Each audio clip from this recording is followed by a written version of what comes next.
¿Cuál es el estado del arsenal de fabricación rusa que equipa a las Fuerzas Armadas de Venezuela? Desde la llegada de Hugo Chávez al poder se inició un proceso de modernización del material militar centrado en equipo ruso y chino, por el cual el país construyó una maquinaria bélica poderosa. Pero en medio de una crisis política, social y económica sin precedentes, no todo es lo que parece desde la llegada de Hugo Chávez al poder a finales del siglo XX. La Fuerza Armada Bolivariana de Venezuela FAMV inició un proceso de renovación de su equipamiento virando de los sistemas mayormente estadounidenses y europeos a los provistos por Rusia y China.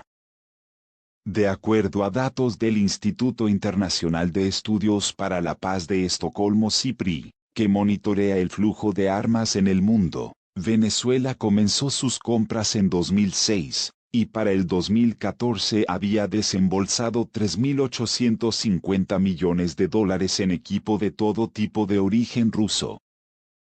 En tanto las compras a China sumaron 619 millones entre 2006 y 2016. El pico fue en 2013, cuando se gastaron $881 millones. Durante aquellos años Venezuela concentró sus adquisiciones en tres grandes áreas: vehículos blindados y armas cortas para sus fuerzas terrestres, cazabombarderos y helicópteros para la aviación, y diferentes sistemas de defensa antiaérea, entre ellos los S-300BM que habrían entrado en operaciones en los últimos días. Este último despliegue y puesta a punto de un sistema antiaéreo arribado al país en 2013, sumado a la llegada el domingo de 2 aviones de transporte de la Fuerza Aérea Rusa cargados de personal y equipamiento, han puesto una vez más el foco en estas grandes compras de armas y sus efectos en el equilibrio geopolítico de la región, pero también han generado dudas sobre la capacidad operativa del equipamiento en el marco de la aguda crisis social, económica y política que atraviesa Venezuela.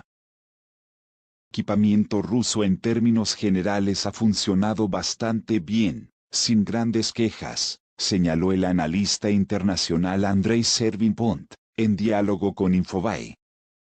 Aunque los acuerdos logísticos son sumamente estrictos, Venezuela ni siquiera puede pintar los tanques o cambiar el tipo de aceite sin permiso de Rusia, matizó el director de investigaciones de la Coordinadora Regional de Investigaciones Económicas y Sociales CRIES, un think tank latinoamericano y caribeño. También, el reciente envío del personal ruso al país, que de acuerdo al Kremlin cumple con los contratos existentes de logística y garantía de los equipos, ha elevado la tensión entre Moscú y Washington, que apoyan diferentes facciones en la puja de poder dentro del país sudamericano. En medio de una crisis económica sin precedentes, con una fuerte caída del PBI, hiperinflación, escasez, creciente criminalidad y el éxodo masivo de sus habitantes, además de los recientes colapsos del suministro eléctrico, la situación venezolana entró en una nueva fase cuando en enero la Asamblea Nacional, controlada por la oposición desde 2015 pero declarada poco después en desacato por el Poder Ejecutivo y virtualmente anulada, eligió a Juan Guaidó como presidente interino para hacerse cargo del país petrolero y llamar a elecciones. El presidente Nicolás Maduro, heredero de Chávez y reelecto en 2015 en comicios fuertemente cuestionados por la falta de garantías, la persecución a opositores que finalmente no participaron, y la baja participación, ha rechazado esta designación y se aferra al poder basado en su control sobre las FARC.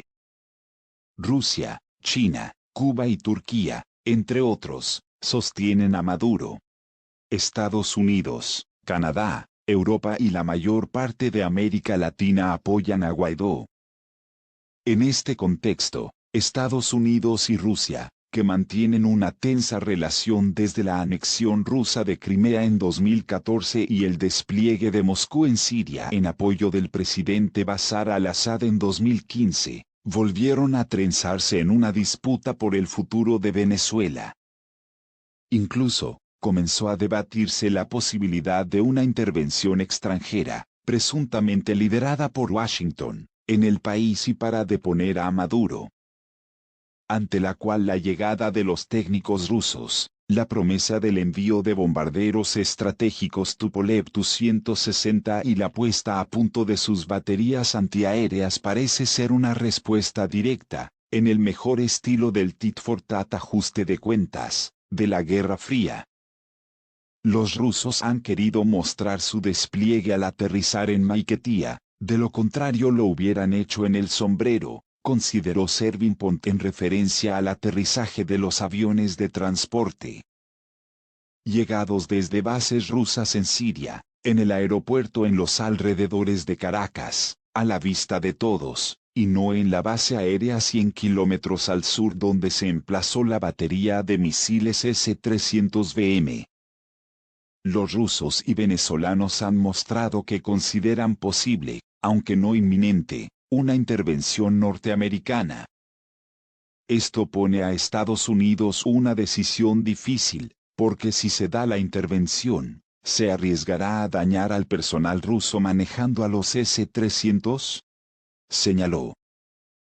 Para el analista argentino, Estados Unidos no entraría en Venezuela si no anula los S-300BM, dado el alto costo que podría significar lanzar una operación con este sistema defensivo en operaciones, pero tampoco se arriesgaría a herir o matar soldados rusos. Algo similar ya ha ocurrido en Siria, donde el despliegue de tropas rusas y las operaciones de su fuerza aérea contra distintas milicias opositoras al régimen sirio o grupos terroristas se ha hecho en coordinación, y muy lejos, de operaciones similares conducidas en el mismo país por Estados Unidos. Escudo de defensa antiaérea avanzado pero difícil de mantener. Una de las compras más importantes realizadas por Venezuela a Rusia es la de diferentes sistemas antiaéreos que forman una defensa escalonada. Desde cañones de corto alcance hasta sofisticados misiles. Nadie parece querer, por ahora, el inicio de una tercera guerra mundial. La perla de este dispositivo la constituyen los S-300BM, cuya puesta a punto operacional fue detectada por la consultora israelí SI. Pero también hay sistemas de misiles Buk M12 y Pechora 2 minutos, además de cañones de 23 mm Su-23 y lanzadores portátiles sigla S. Estas últimas armas de tipo Manpad, aunque de prestaciones más limitadas, están presentes en grandes números en el país y son fáciles y baratas de operar y mantener. Según estimaciones de Servin-Pont, habría entre 500 y 800 lanzadores y entre 6.000 a 8.000 misiles, en 43 unidades en todo el país. Su enorme número y descuidado almacenamiento son incluso una amenaza de seguridad, ya que podrían ser fácilmente robadas de sus arsenales por grupos delictivos. Sus hermanos mayores, como los Buk, Pechora y S-300, son más capaces pero al mismo tiempo muy difíciles de mantener, y debido a la crisis venezolana los números de personal militar capacitado para operarlos han caído considerablemente. Los ejércitos marchan con sus estómagos, y el soldado promedio no come bien, destacó el analista, en referencia a que el éxodo masivo de venezolanos buscando mejores condiciones de vida también ha atentado a los miembros de las Fuerzas Armadas. El sistema antiaéreo estaba pensando para disuadir a Colombia de realizar un primer ataque aéreo, explicó el analista. Desde los inicios del chavismo, pero especialmente durante la presidencia del colombiano Álvaro Uribe, fuerte opositor al denominado socialismo del siglo XX, Caracas y Bogotá han estado constantemente en pie de alerta. Ambos países comparten una frontera terrestre de unos 2.200 kilómetros y se han acusado mutuamente de intromisiones en los asuntos domésticos del otro, especialmente por el presunto apoyo de Chávez a las guerrillas colombianas de las FARC y el ELN. En la actualidad la tensión ha venido en aumento debido a la crisis política y social en Venezuela, que ha generado un masivo éxodo que suele tener a Colombia como primer y principal destino, forzando a la infraestructura fronteriza del país al límite. Pero aunque el sistema es probablemente el más formidable de América Latina y un problema para Colombia, no está pensado, por número y tecnología, para hacer frente a una campaña aérea seria de Estados Unidos. Solo serviría durante un primer ataque, indicó Servin Pont. Los temibles Sukhoi y Su-30 recurrente muletilla del propio Chávez, que alardeaba de las capacidades de la aeronave, los cazas de superioridad aérea Sukhoi y Su-30 Mk-2 se convirtieron en un símbolo del poder de las FAMV y de la presencia rusa en la región. Pero la crisis también ha afectado el mantenimiento de estas naves y el entrenamiento de sus pilotos, por lo que la brecha entre las unidades en el papel y las que se encuentran operativas es grande. Y, de hecho, no hay nada igual a ellos en América Latina. Es muy difícil saber cuántos están en condiciones, pero históricamente han tenido una tasa de operatividad muy baja, explicó Servin Pont. Cada vez hemos visto menor disponibilidad, y en 2016 deberían haber mandado a Rusia a los aviones para reacondicionar y no lo hicieron. En el contexto de una crisis interna y ante la salida de personal, es posible que se concentren en unos pocos aviones y pilotos entrenados, agregó. Aunque no se sabe cuántas de las 24 unidades inicialmente recibidas por Venezuela una sufrió un accidente en 2015, apenas un puñado de estas avanzadas aeronaves es suficiente para presentar una amenaza a Colombia. De tanques y fusiles Chávez también tomó la decisión de dar vuelta a su ejército terrestre con nuevas armas rusas. Aquí también cobraron notoriedad los Kalashnikov, como les decía el fallecido presidente, es decir los AK-103 que se convirtieron en el principal fusil del infante venezolano. Y aunque se trata de armas robustas y capaces, el cambio de munición desde estándares OTAN a calibres rusos ha significado un problema logístico en el país que afecta a su capacidad de movilización, especialmente porque las armas de origen estadounidense y europeo siguen presentes en los arsenales venezolanos. Otra experiencia distinta ha sido la de los tanques T-72B1, una vez más unidades muy avanzadas para la región, especialmente considerando la falta de este tipo de vehículo blindado sobre orugas en el ejército colombiano, que sin embargo tienen serios problemas de disponibilidad.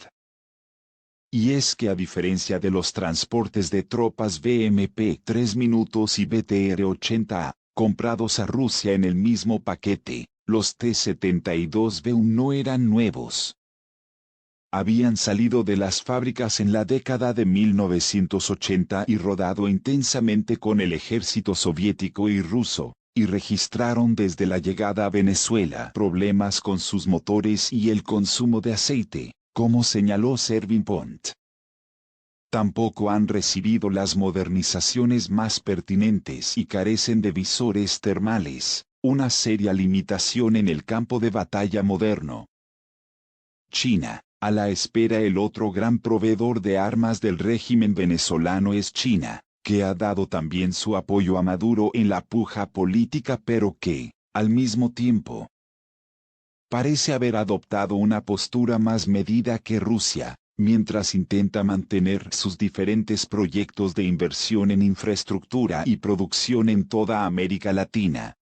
China va a mantener un perfil cuidadoso, concentrados en el soporte logístico. No creo que vayamos a ver un despliegue en Venezuela, cuando hay una coordinación con Rusia, que tiene la capacidad y la experiencia para hacer estas operaciones que China no tiene, consideró Servin Pont. Pero aunque mantenga ese bajo perfil, China sigue siendo un actor en la situación, ya que de hecho es el proveedor del sistema de radares de alerta temprana instalado en Venezuela, parte esencial de las defensas antiaéreas de fabricación rusa.